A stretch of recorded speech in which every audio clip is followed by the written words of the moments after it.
From Manchester, this is the OTV Evening News. Good evening, it's good to be with you. Welcome to the first show here on OTV, but we'll be back to that later in the show. First, we start with the war in Ukraine. President Trump has overnight ordered to pause and review its military aid to the country. A White House official added, "The president has been clear that he is focused on peace. We need our partners to be committed to that goal as well." Oleksandr Merezhko, who chairs the Ukrainian Parliament's Foreign Affairs Committee, said the pause could start having an impact on the ground as soon as in the coming days. With more on the recent events, here is a report. More fallout after Friday's Oval Office clash between President Donald Trump and Ukrainian President Volodymyr Zelensky. You don't have the cards right now.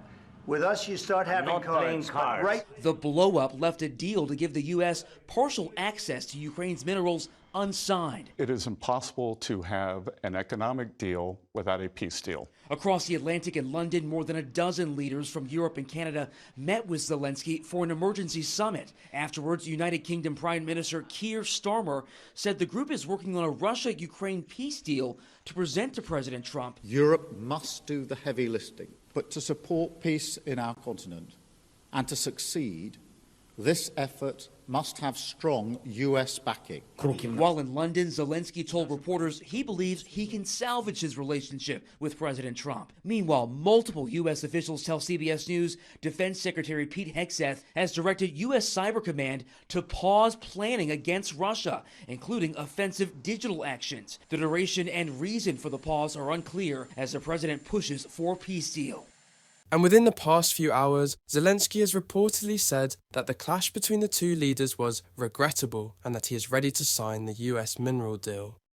Agency workers who choose to be on zero-hour contracts will be eligible for compensation if their shifts are cancelled or changed at short notice. There are around 1 million agency staff in the UK, working across areas such as warehouses, in hospitality and within the NHS. The policy comes as part of some 250 additions to the Employment Rights Bill, which are set to be outlined, although the amendment on compensation will not spell out what short notice means. New rules under the bill will also mean that agency workers will have to be offered a contract guaranteeing a minimum number of hours each week. The minimum hours offered in a contract to agency workers will be calculated according to the average number of hours they normally work. Paul Novak, General Secretary of the Trades Union Congress, said the government was right to close this loophole. Other amendments being tabled are expected to include the doubling of the penalty imposed on companies that engage in so-called fire and rehire practices. Now to Tropical Cyclone Alfred, which is barrelling towards the east of Australia. Cyclone Alfred is expected to make landfall on Australia's east coast Thursday night or early Friday. It will bring severe flooding. On average, 4 cyclones hit Australia each year, but what makes Alfred exceptionally rare is just how far south the storm is. It is due to move across the border region between Queensland and New South Wales. Arguably, the last similar cyclone to take such a route was Zoe, way back in 1974. Preparations are underway for the arrival of torrential rain, which will cause flooding, damaging winds, and battering waves, with conditions set to deteriorate significantly over the next few days. Thanks for that update. Hope everyone stays safe. Coming up, we'll have a bit of an introduction to our group and what we aim to do, plus some new information about the upcoming Roblox event, The Hunt. We'll be back after these messages. This is a chair. Some people might try to tell you that it's a table. They might scream table, table, table over and over and over again. They might put table in all caps. You might even start to believe that this is a table. But it's not. This is a chair.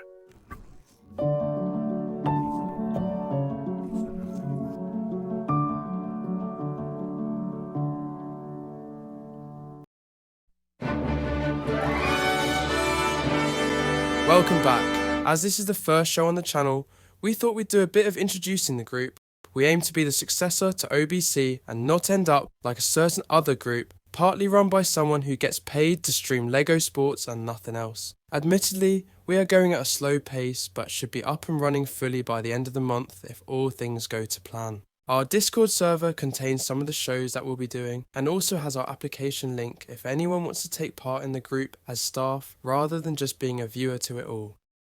Now to some other Roblox news. Yesterday evening, Roblox CEO David Baszucki posted another teaser in relation to the upcoming event, the Hunt Mega Edition. This was of a briefcase with something blue glowing inside, captioned "Thinking." A couple of days before this, he posted a short teaser consisting of numbers changing and forming into the event logo at the end.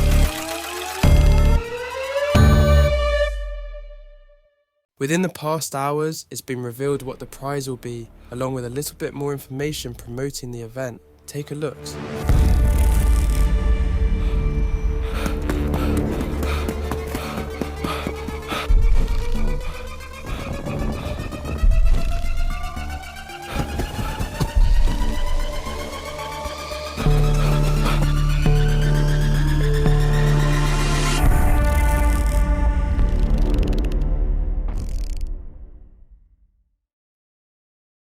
We'll be right back. Greggs is expanding beyond high streets into transport hubs and retail parks, boosting evening sales. However, economic concerns have impacted forecasts, causing a 12% drop in share price. Rising employment costs may lead to higher prices. Despite challenges, pre-tax profits rose 8.3% to £204 million in 2024. CEO Roisin Curry reassures that Greggs will not abandon its traditional baked goods. The company also saw digital growth, with 1 in 5 customers using its app. Analyst Mamta Valecha says expansion plans, menu diversification, and digital sales should support further growth.